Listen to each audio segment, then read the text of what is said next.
Quick revision show में आज का टॉपिक है बेरोजगारी यानी अनएम्प्लॉयमेंट। तो चलिए देखते हैं बेरोजगारी है क्या, बेरोजगारी से संबंधित क्वेश्चन कहाँ से पूछे जाते हैं। और अगर आप इस लेक्चर को पूरा सही से देख लेते हैं तो आपका एक भी क्वेश्चन बेरोजगारी से गलत नहीं होगा और आप बेरोजगारी को समझेंगे भी। तो चलिए स्टार्ट करते हैं। सबसे पहले बात आती है कि बेरोजगारी है क्या। तो मान लीजिए कि आप इच्छुक हैं, आप सक्षम भी है। एक तो आपकी इच्छा है यानी सक्षम है और इच्छुक है, दोनों हैं। सक्षम का मतलब ये है कि मान लीजिए आपके पास कोई ना कोई एलिजिबिलिटी है, आपके पास कोई ना कोई स्किल है तो आप सक्षम हैं और उस स्किल के बेस पे आप कुछ इच्छा जाहिर कर रहे हैं कि हमको कुछ नौकरी मिल जाए उसके बेस पे जो आपके पास स्किल है। तो सक्षम भी हैं, इच्छुक भी हैं और आप प्रचलित मजदूरी दर पर डिमांड कर रहे हैं कि मिल जाए। मान लीजिए मजदूर की ही बात कर लें तो वो 400 या 500 रुपए दिहाड़ी उसको चाहिए। तो प्रचलित मजदूरी दर तो 400 है लेकिन उस पर भी रोजगार नहीं मिल रहा है, यानी वो इच्छुक है, सक्षम है, यानी काम करने के लिए तैयार है 400 रुपए या 500 रुपए जो भी प्रचलित दर है, लेकिन फिर भी रोजगार नहीं मिल रहा है। तो उसी को हम क्या कहते हैं, बेरोजगारी की स्थिति कहते हैं कि वो तैयार है फिर भी नहीं मिल रहा है। अब जो तैयार ही नहीं है तो उसको बेरोजगार क्यों कहा जाएगा। जो इंसान चाह रहा है उसको जब नहीं मिलता रोजगार तो उसी को हम क्या कहते हैं, बेरोजगारी की स्थिति।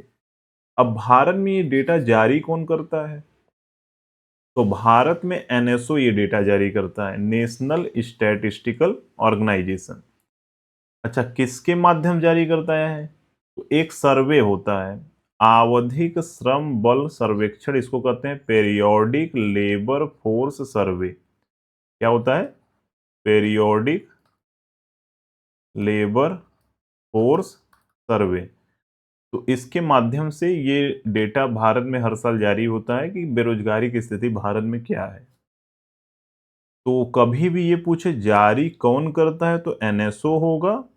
किसके माध्यम से यानी कौन सा सर्वे के तहत जारी होता है, तो पीएलएफएस होता है। अभी हाल ही में 2025 का आया है, तो एक लेक्चर में मैं बता दूंगा पीएलएफएस में क्या क्या क्वेश्चन, क्योंकि इससे क्वेश्चन बहुत बनते हैं। मे बी अगर आपका आगे कोई भी एग्जाम है तो एक आध क्वेश्चन जरूर देखने को मिलेगा। तो पीएलएफएस को याद रखिएगा, फुल फॉर्म पी में पीरियड है, ये चीज एकदम याद रखिएगा। अच्छा, इसमें दो समितियां बनाई गई थी बेरोजगारी के लिए। एक 1970 में बनाई गई दंतेवाला समिति। तो दंतेवाला समिति ने बेरोजगारी मापने के तीन तरीके बताए। कितने तरीके बताए, तीन। पहला बताया सामान्य स्थिति यानी जनरल वे में हम देखेंगे कि बेरोजगारी क्या है। दूसरा उन्होंने बताया साप्ताहिक स्थिति में हम देखेंगे कि एक सप्ताह में कौन इंसान कितना काम पे जा रहा है, कितने दिन और कितने दिन नहीं जा रहा है। और एक हम दैनिक स्थिति पे देखेंगे। तो ये तीनों के बेस पे बेरोजगारी मापन करेंगे। तो बेरोजगारी मापने के इन्होंने तीन तरीके बताए हैं। कौन, दंतेवाला समिति 1970 में। उसके बाद आती है 1973 में भगवती समिति। तो भगवती समिति भारत में बेरोजगारी का अध्ययन और रणनीतियों के लिए लाई गई थी। यानी बेरोजगारी का अध्ययन करेंगे, कहाँ पर कितनी बेरोजगारी है, किस स्टेट में कितनी है और उस पर क्या रणनीति बनाई कि वो बेरोजगारी कम हो। तो उसके लिए भगवती समिति बनाई गई थी। तो आपको दंते वाला याद रखना है, उन्होंने तीन तरीके से दिया। अब भगवती समिति भारत में बेरोजगारी अध्ययन के लिए बनाई गई 1973 में। अब बात आती है टाइप्स ऑफ बेरोजगारी की। तो सबसे पहले नंबर पे आपको क्या पढ़ना है, प्रछन्न बेरोजगारी। प्रछन्न बेरोजगारी क्या है, बहुत बार इससे क्वेश्चन पूछा जाता है। तो प्रछन्न का मतलब अगर हम इंग्लिश में समझेंगे तो इसको हम डिसगाइज्ड अनएम्प्लॉयमेंट कहते हैं। डिसगाइज्ड का मतलब ही यही होता है छिपा हुआ। प्रछन्न थोड़ा हिंदी शब्द कठिन लग रहा होगा, लेकिन डिसगाइज तो आप पढ़े होंगे इंग्लिश में, इसका मतलब होता है छुपा हुआ, यानी दिख नहीं रहा है लेकिन बेरोजगारी है। तो छुपी हुई बेरोजगारी को हम क्या कहते हैं, प्रछन्न बेरोजगारी कहते हैं। तो जरूरत से ज्यादा लोग एक ही काम में लगे हुए हैं। अब यहाँ पर आप ध्यान से समझिए, मान लीजिए ये एक खेत का प्लाट है। अब इसमें देखिए कितने लोग लगे हुए हैं काम करने के लिए, यहाँ पर भीड़ भाड़ बहुत ज्यादा है। अब मान लीजिए यहाँ पर कुल उत्पादन कितना हो रहा है, 1000 kg। कितना हो रहा है, 1000 kg। लेकिन यहाँ पर से कुछ लोग को हम हटा दे रहे हैं, कुछ लोगों को हटाने पर भी उत्पादन पर कोई असर नहीं पड़ेगा। तो यहाँ पर देखिए 5 ही लोग हैं लेकिन उत्पादन अब भी उतना ही है, 1000 kg है। तो इसका मतलब क्या हुआ कि ये लोग, जैसे क्या होता है ना, और अनऑर्गेनाइज सेक्टर है, इसमें बहुत सारे लोग जबरदस्ती उसमें जुड़े हुए हैं, अगर उनको हटा भी दें तो उत्पादन में कोई प्रभाव नहीं पड़ेगा। तो खाली हैं तो सिम लगे हुए हैं, तो ऐसा लगता है कि रोजगार रोजगार कर रहे हैं, लेकिन कुछ भी रोजगारी नहीं, उसी को हम क्या कहते हैं, प्रच्छन्न बेरोजगारी। तो ये क्या हो गया, प्रच्छन्न बेरोजगारी। इसमें सीमांत उत्पादकता क्या है, शून्य है। अब सीमांत उत्पादकता क्या है, सीमांत उत्पादकता का मतलब ये है कि देखिए, सीमांत का मतलब ये होता है, मान लीजिए अभी एक ये सीमा है, लेकिन अब थोड़ी सी जब बढ़ाएंगे, जो मार्जिन हम यहाँ पर क्रिएट कर रहे हैं उसके वजह से कुछ इम्पैक्ट पड़ रहा है कि नहीं पड़ रहा है। नॉर्मल तो जो है, मान लीजिए यहाँ पर इतने, मान लीजिए 50 लोग हैं, अब अगर हम 50 से 25 कर दें, 50 से 75 कर दें, कुछ भी मार्जिन क्रिएट करें, तो उससे कुछ प्रोडक्शन में अंतर पड़ रहा है, नहीं पड़ रहा है, तो उसी को हम क्या कहते हैं, सीमांत उत्पादकता। तो सीमांत उत्पादकता इसमें कितनी है, शून्य है। आप यहाँ पर देखेंगे बहुत ज़्यादा यहाँ पर लोग लगे हैं, फिर भी 1000 केजी उत्पादन हो रहा है, यहाँ पर कम है फिर भी 1000 केजी हो रहा है। तो सीमांत उत्पादकता क्या हो गई, यानी मार्जिनल जो प्रोडक्टिविटी क्या हो गई, वो शून्य है, कोई अंतर नहीं है, प्रोडक्शन तो उतना ही हो रहा है ना। इसमें क्या होता है, आवश्यकता से अधिक श्रमिक होते हैं प्रच्छन्न बेरोजगारी में, उत्पादन में कोई वृद्धि नहीं होती। अच्छा, उदाहरण अगर देखें कहाँ ये ज़्यादा देखने को मिलेगा, तो एक तो आपको देखने को मिलेगा कृषि क्षेत्र में, और दूसरा असंगठित क्षेत्र। असंगठित क्षेत्र का ही एक एग्जाम्पल कृषि क्षेत्र है। असंगठित का मतलब क्या है, अब मान लीजिए आप फुल्की का दुकान खोले हैं, अब एक ही लोग का काम है, लेकिन 2 लोग लगे होंगे वहाँ पर, 3 लोग लगे होंगे। कोई फुल्की लाकर फिर बैठ जाएगा, तो कोई चाट बनाएगा, फिर खाली रहेगा। तो अनऑर्गेनाइज्ड सेक्टर में क्या होगा, वहाँ पर भी प्रच्छन्न बेरोजगारी देखने को मिलेगी, मतलब वहाँ पर छिपी हुई बेरोजगारी है, आपको इतना ही समझना है इसमें, कि लोग मतलब उसमें एम्प्लॉयमेंट दिख रहा है, लेकिन है नहीं वो एम्प्लॉयड। अब सीमांत उत्पादकता क्या है, मैंने अभी बताया कि भीड़-भाड़ खेत है, इतने सारे लोग लगे हुए हैं, यहाँ पर 100 यूनिट प्रोडक्शन हो रहा है, कुल उत्पादन। अब यहाँ पर अतिरिक्त श्रमिक, यानी कुछ लोग चले जा रहे हैं, लेकिन अब कुछ लोग बचे, फिर भी 100 ही यूनिट हो रहा है। इसी को हम क्या कहते हैं, सीमांत उत्पादकता कहते हैं, यानी मार्जिनल प्रोडक्टिविटी। यानी हम यहाँ एक लिमिट था, मार्जिन कुछ भी क्रिएट हो रहा है, कम ज़्यादा कर रहे हैं, लेकिन प्रोडक्शन पे कोई बदलाव नहीं हो रहा है, इसी को हम कहते हैं सीमांत उत्पादकता, मार्जिनल प्रोडक्टिविटी। जो भी मार्जिन क्रिएट कर रहे हैं उससे कुछ भी प्रभाव नहीं पड़ रहा है, इसलिए यहाँ पर सीमांत उत्पादकता क्या होगी, जीरो होगी। अच्छा, अगर हम डेफिनेशन समझे, तो जब आवश्यकता से अधिक लोग काम करते हैं, तो उन अतिरिक्त श्रमिकों की उत्पादकता क्या होती है, शून्य होती है। उन्हें हटाने से कुल उत्पादन में कोई कमी नहीं आती। तो बस इतना ही आपको याद रखना है, इसी को हम कहते हैं सीमांत उत्पादकता, यानी आवश्यकता से अधिक लोग काम करते हैं और उनको हटाने के बाद भी प्रोडक्शन यानी उत्पादन में कोई कमी नहीं आ रही, उसी को क्या कहते हैं, सीमांत उत्पादकता। अब बात करते हैं संरचनात्मक बेरोजगारी, स्ट्रक्चरल अनएम्प्लॉयमेंट।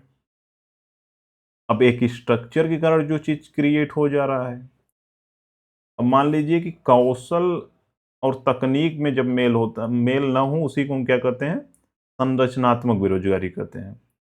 अब इस समय अगर समझिए तो एआई का युग चल रहा है, हर एक चीज आप सीट बना रहे हैं, डेटा सीट बना रहे हैं, टैली हो गया, या मान लीजिए पीपीटी ही बना रहे हैं, या एमएस वर्ड से पीडीएफ बना रहे हैं, कुछ भी कर रहे हैं, इस समय एआई का युग चल रहा है, और आप केवल पारंपरिक धारणाओं से बंधे हैं कि मैं टाइप करके हर एक चीज़ करूँगा, मैं एआई का यूज़ नहीं करूँगा, तो आप अनएम्प्लॉयड हो जाएँगे।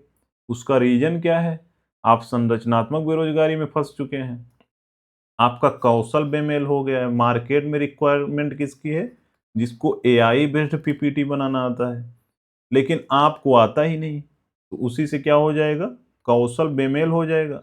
अच्छा, नौकरी तो मार्केट में है, लेकिन किसके लिए है? जिसको एआई बेस्ड आता है।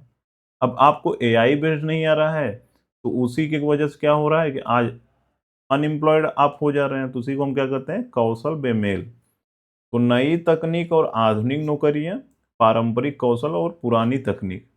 तो आप पुराने तरीके से किसी भी चीज़ को कर रहे हैं और नई मार्केट में डिमांड नया है, तो उसी को हम कहते हैं संरचनात्मक बेरोजगारी।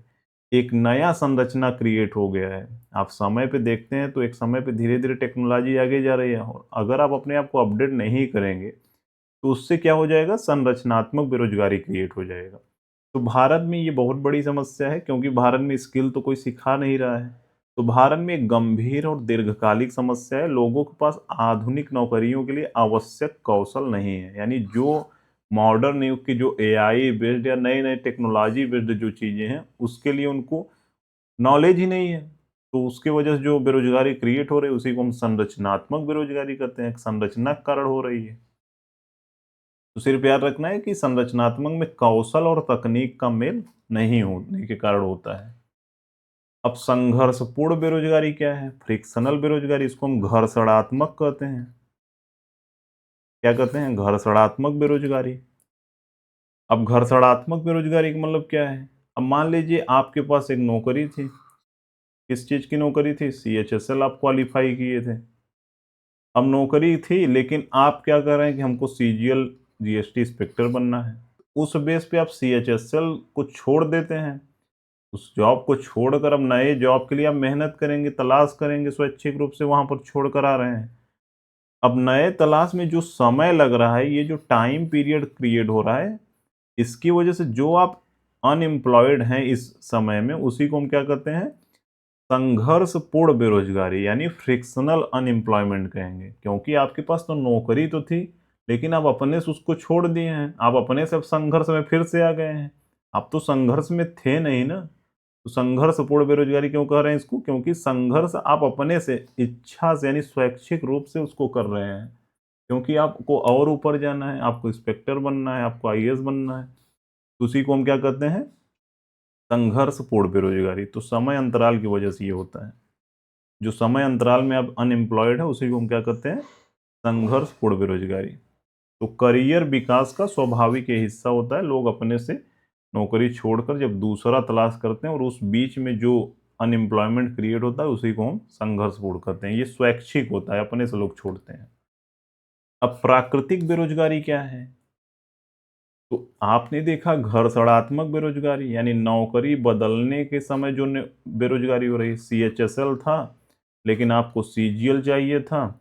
आप सीएचएसएल का छोड़कर तैयारी करने लगे और जो संघर्ष बीच में कर रहे हैं, आप हैं तो अनएम्प्लॉयड ही, तो उसी को हम घर्षणात्मक बेरोज़गारी कहते हैं। और संरचनात्मक क्या है? घर्षणात्मक को ही संघर्षपूर्ण भी कहते हैं। घर्षण का मतलब एक तरीके से संघर्ष ही समझिए।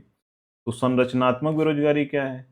एक संरचना क्रिएट हो रही है। आप 19वीं सदी में हैं, 20वीं में नया कुछ स्ट्रक्चर आ गया मार्केट में हर एक चीज़ों को बनाने का और आप अपने आप को वहाँ पर अपडेट नहीं कर रहे हैं, तो कौशल बेमेल हो जा रहा है। तो कौशल बेमेल से जो बेरोज़गारी हो रही है, उसको हम संरचनात्मक बेरोज़गारी कहते हैं।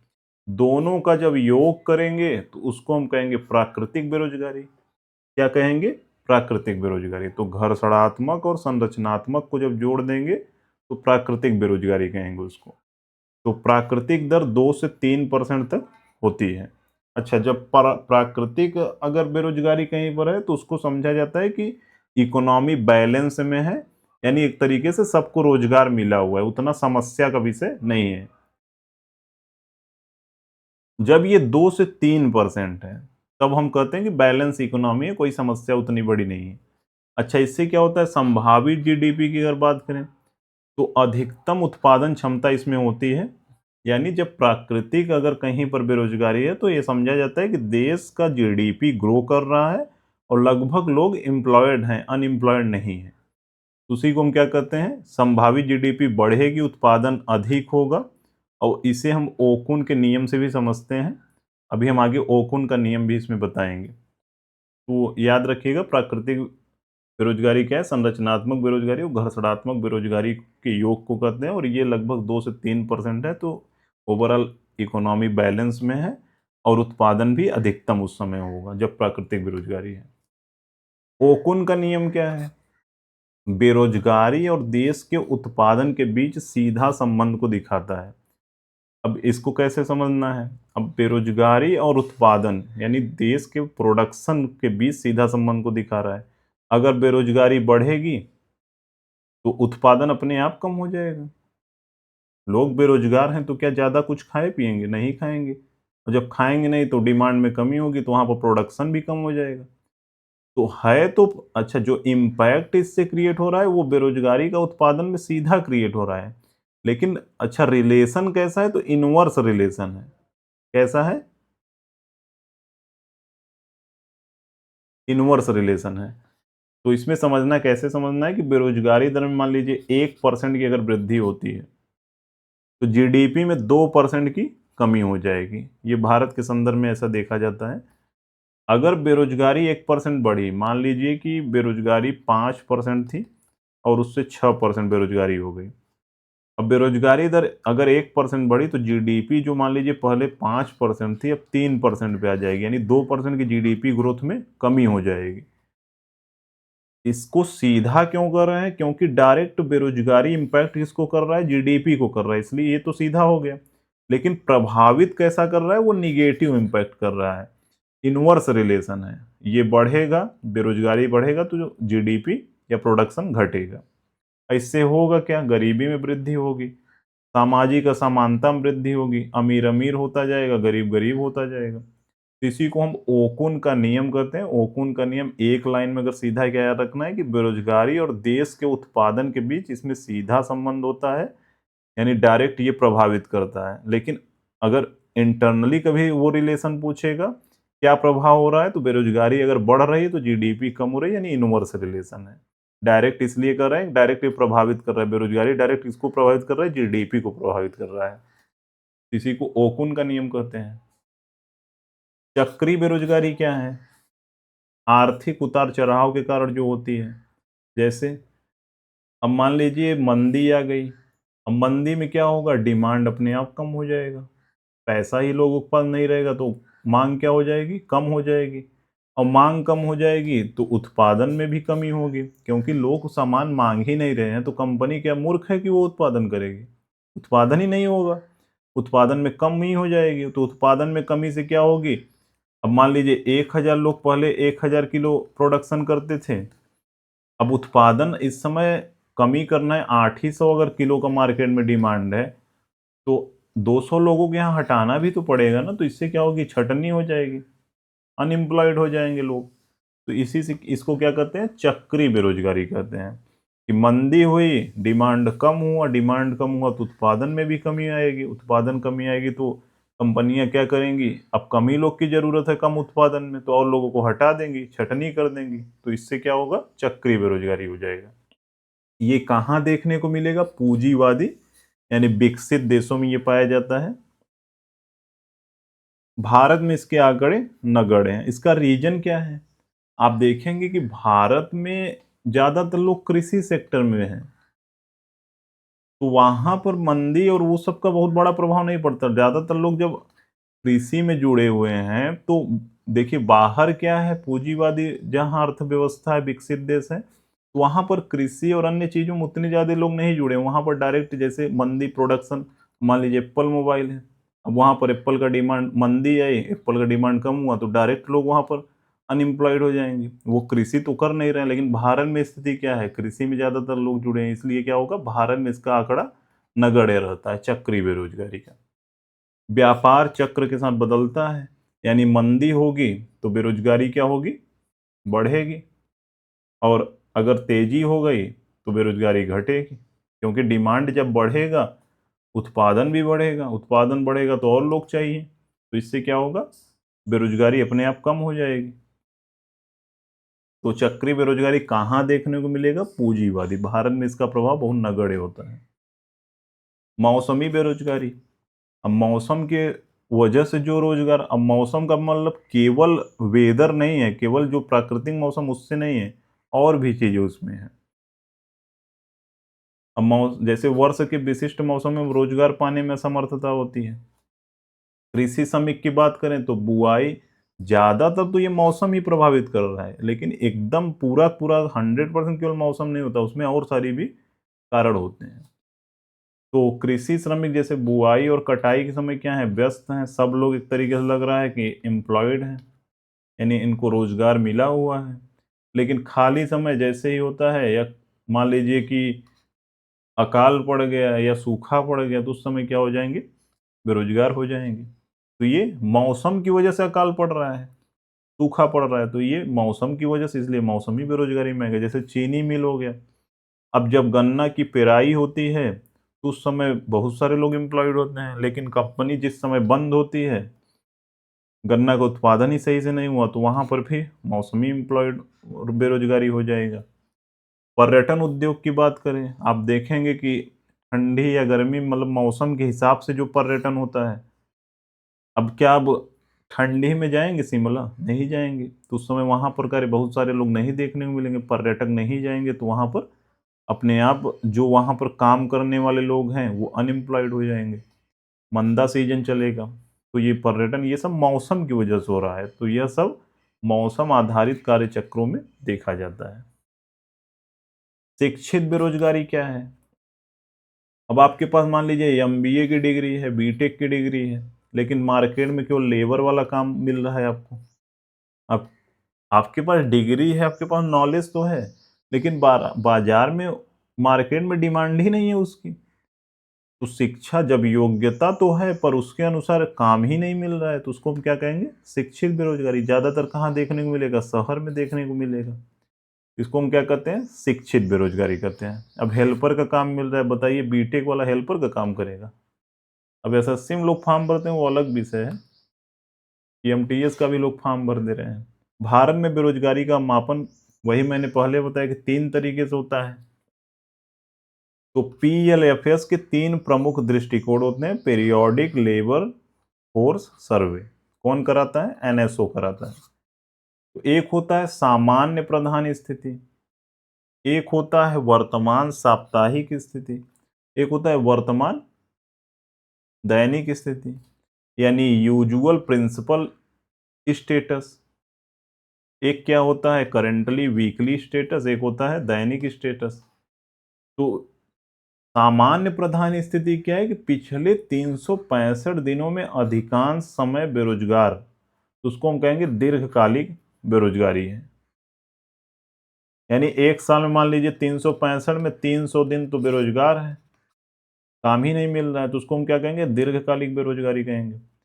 सर्वेक्षण से पहले, जैसे जो सर्वे होता है पीएलएफएस का, उससे पहले 7 दिनों में 1 घंटे भी काम नहीं मिला, तो उसको हम कहेंगे वर्तमान साप्ताहिक स्थिति में ये देखने को मिलता है।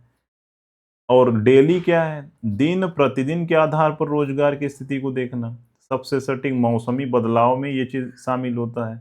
मौसम बदलाव हुआ, आप देखेंगे एक दिन काम मिलेगा, एक दिन नहीं मिलेगा। जैसे मान लीजिए अब कहीं पर कोई काम लगाया हुआ है, या जो राज मिस्त्री होते हैं जो घर और बनाते हैं, अब एक दिन बारिश बहुत तेज हो गई तो उनको अब काम ही नहीं मिलेगा, उस दिन काम ही नहीं होगा। तो वो क्या होगा? दिन प्रतिदिन के आधार पर रोजगार की स्थिति को दिखाता है। तो ये पीएलएफएस 3 हिसाब से होता है, आपको याद रखना है। मैंने दंतेवाला समिति में भी 1970 में जो हुआ था उसमें बताया था 3 तरीके से मापा जाता है, उन्होंने ही इसको सजेस्ट किया था। सीमांत श्रमिक क्या होते हैं? यानी गौण स्थिति।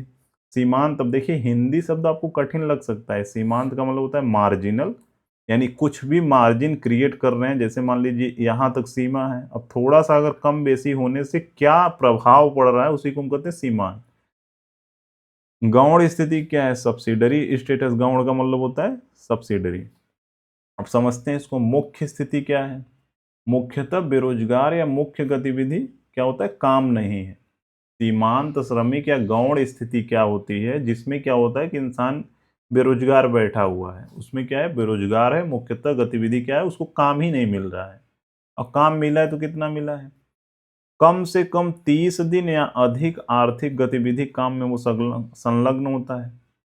इसको हम सीमांत श्रमिक के दृष्टिकोण से देख रहे हैं। तो इसमें केवल है कम से कम वो 30 दिन तो काम किया हुआ है। अब एक भी दिन काम अगर नहीं करेगा तो उसको हम क्या मानेंगे? वो तो पूरी तरीके से बेरोजगार है, वो सीमांत में भी कहाँ आएगा।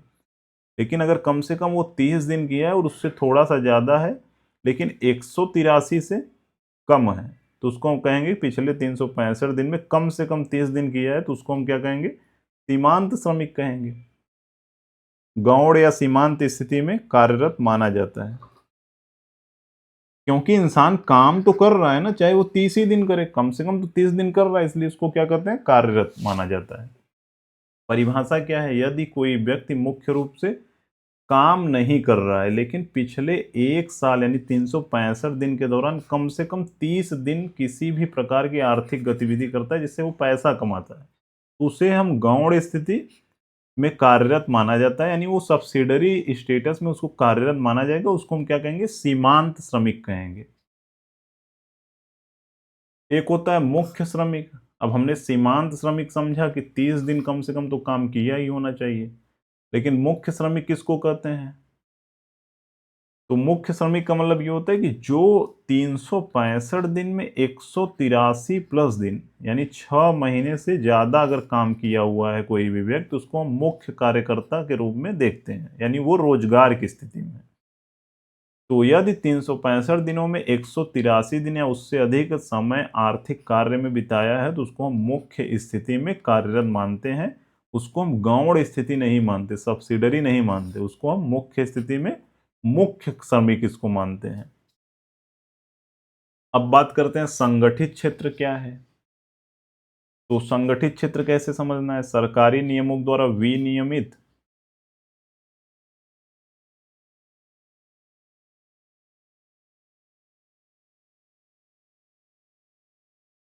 संगठित क्षेत्र क्या है? तो सरकारी नियमों के द्वारा विनियमित और प्रलेखित रोजगार के अवसर सुनिश्चित करना।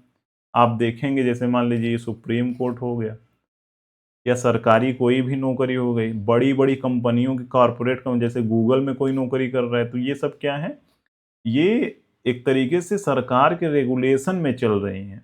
तो इसको हम क्या कहेंगे? ऑर्गेनाइज सेक्टर कहेंगे। सरकारी नियमों के द्वारा ये रेगुलेट होती हैं, प्रलेखित होती हैं और रोजगार के अवसर इसमें सुनिश्चित होते हैं। ऐसा नहीं है कि एक इंसान काम कर रहा है, सरकारी नौकरी पाया, उसको तुरंत निकाल दिया जाएगा, ऐसा नहीं होता। एक क्या होता है? एग्रीमेंट होता है।